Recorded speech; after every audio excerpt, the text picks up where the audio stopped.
மழைக்கால மேகம் ஒன்று மடி ஊஞ்செல்லாடியது. இதற்காகத்தானே அன்று ஒரு ஜீவன் வாடியது. மழைக்கால மேகம் ஒன்று மடி ஊஞ்செல்லாடியது.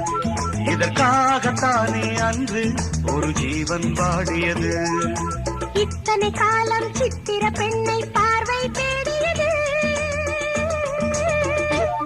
ஒரு பாடல் பாடியது.